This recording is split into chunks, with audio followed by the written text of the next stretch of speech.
tarde a todos. Gostaria de agradecer a presença de vocês aqui, nessa mesa redonda, que é um debate preparatório para um evento que nós vamos realizar aqui em São João del Rei em 2012, que se intitula Psicopatologia, um tema sempre em debate, controvérsias sobre os DSM. Esse evento ele faz parte de um movimento internacional chamado Stop DSM, com critério único de diagnósticos clínicos. É um movimento, ao mesmo tempo, acadêmico, uma vez que visa trazer críticas e contribuições ao ensino e à prática da psicopatologia, mas também é um movimento político, porque está em jogo aí um projeto de hegemonia dentro não somente da prática diagnóstica, mas também da condução de tratamento e da orientação de políticas públicas, não somente da saúde mental, mas também de educação, segurança, entre outros. Com este evento e com o Manifesto São João del Rei para a Psicopatologia Clínica, o que a gente pretende? A gente pretende resgatar uma prática que sempre foi importante no registro da psicopatologia. O debate franco e aberto entre as diferentes maneiras de se conceber o sofrimento psíquico. É desse debate que surgem algumas definições diagnósticas. Podemos citar como exemplo a importância que hoje é para a prática lacaniana dos fenômenos elementares para a gente fazer um diagnóstico de psicose. Nós devemos lembrar que esses fenômenos elementares eles são provenientes da conceituação de um psiquiatra chamado Clérambault, que era organicista.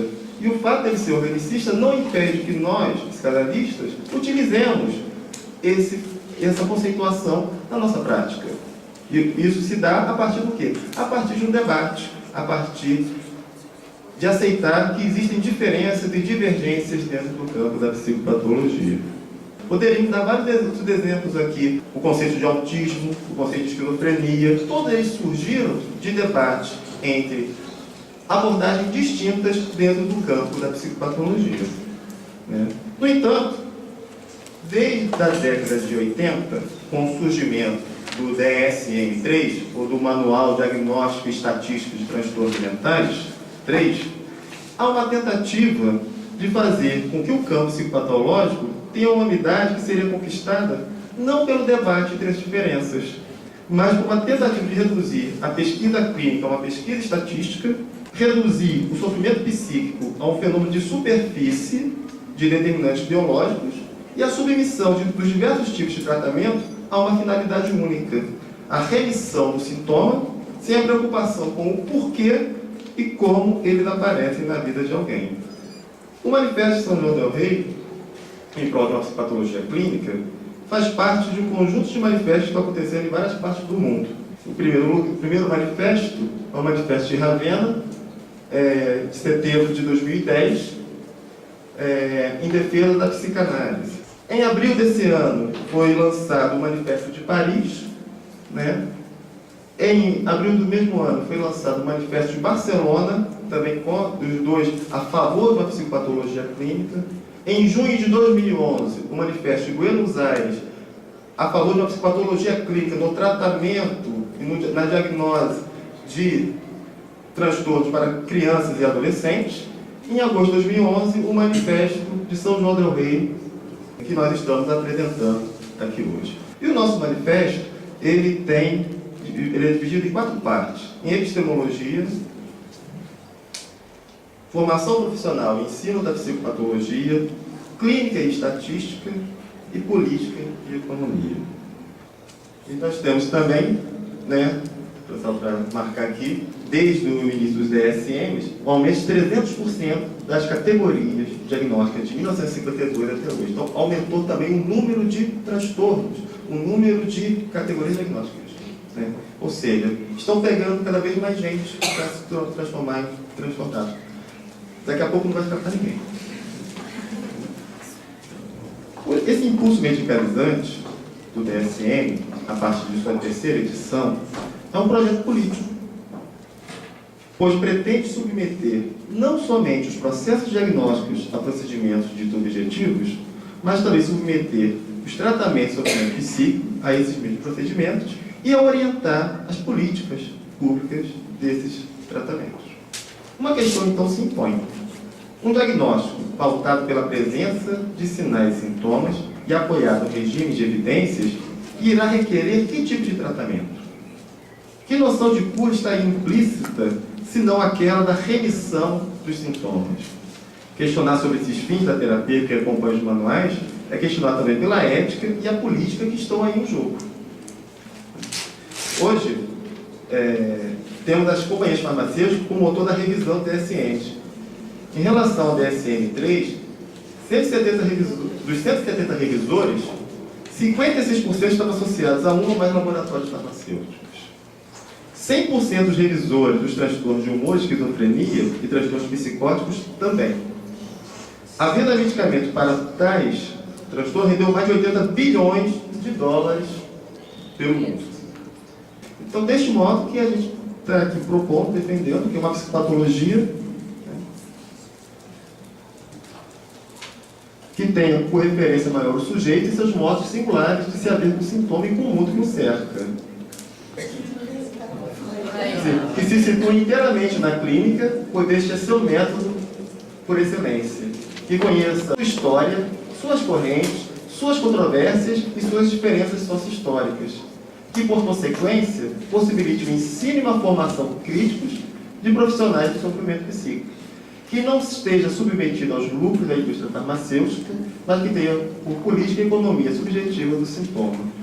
Que não esteja amparado em um ideal imaginário de ciência, mas em uma ciência moderna, cuja matemática fica com esforço de demonstração de impossibilidades lógicas antes que a afirmação de sistemas totais fechados. E que não promova a patologização da existência, a ilusão da prevenção e a padronização dos sujeitos. Então, muito obrigado. Queria apresentar para vocês. A apresentação que eu vou fazer, ela é parte de uma pesquisa que nós temos feito junto ao Laboratório de Teoria Social, Filosofia e Psicanálise da USP. Lá a gente faz parte de um subgrupo que chama Casos Clínicos, e parte desse grupo estuda as lógicas diagnósticas. E nós temos tentado pensar as possíveis relações e conflitos entre a psicanálise e essa lógica que foi posta aqui. Então, nós faremos aqui uma breve reconstrução histórica que objetiva mostrar os profundos compromissos e as zonas de resistência entre as duas formas de psicopatologia até o desenvolvimento do DSM-4-TR. Trata-se de uma tentativa de situar o deslocamento entre a psicanálise e a psiquiatria, escapando a uma visada mais intuitiva que presuma a externalidade entre os campos. Nós pretendemos contribuir para que as disciplinas metodologicamente mais distantes desse sistema de classificação, como a psicanálise, possam modular uma linha de crítica ao DSM. Para isso, é importante reconhecer como no seu nascimento, o sistema DSM sofreu forte influência da psicanálise. Baseados na reconstrução histórica das relações entre psicanálise e os DSM, pretendemos demonstrar que esta base comum, ela é de fato antiga e serve para uma certa homogeneização e silenciamento das controvérsias e divergências internas, quer a psicanálise ou a própria psiquiatria. O nosso grande objetivo dessa nossa pesquisa é mostrar como que o DSM, como figura histórica de compromisso, não representa o ponto da discórdia choque entre duas civilizações, psiquiátrica e psicanalítica. Ele é o sintoma maior da supressão individual dos múltiplos discursos sobre o mal-estar, o sofrimento e o sintoma. A crença de que todas as patologias sejam meramente construtos sociais não é ameaçadora à psiquiatria, porque questiona a existência profissional dos psiquiatras. Ela é ameaçadora por não oferecer a estabilidade requerida para criar um sistema preditivo, que é uma expectativa inerente à medicina. Obrigado. Eu vou trazer um caso de um jovem que cresceu e é criado aí na geração DSM. Ele me chega, inclusive, encaminhado por um psiquiatra, né, que opera com o DSM. Ele me chega medicado. E então me parece interessante como é que o encontro com a posição do sujeito, né, e com a linguagem, como é que isso é produzido aí lentamente. Um jovem adolescente de 17 anos e me comunica que ele tem conversado com alguns médicos aos quais ele teve acesso através de sites na internet sobre a possibilidade de fazer uma intervenção cirúrgica sobre a glândula responsável pelo suor.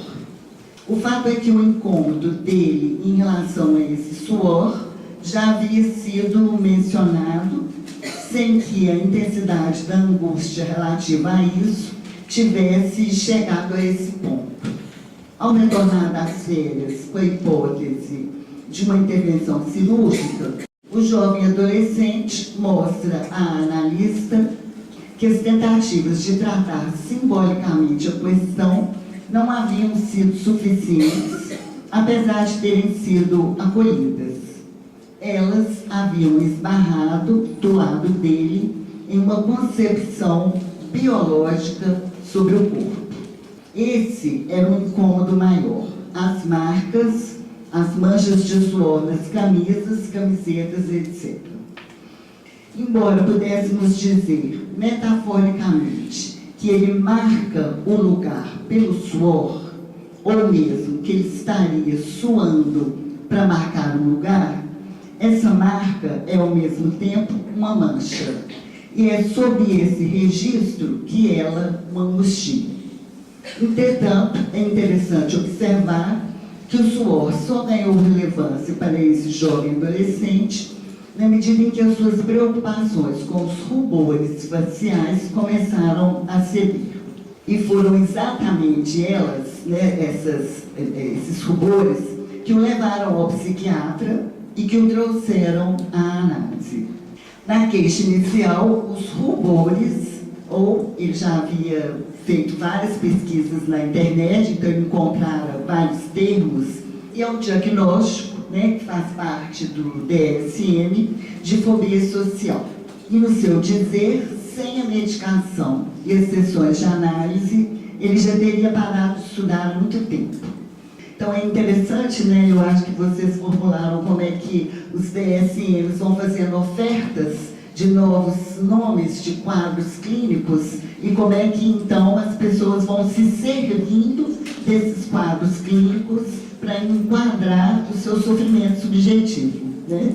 Então me parece que de algum modo é isso que ele faz, ele já chega se autodenominando um fóbico social e obviamente o DSM está disponível na internet, né? Ele é um pesquisador, ele já havia feito toda a pesquisa no DSM sobre o que é a fobia social.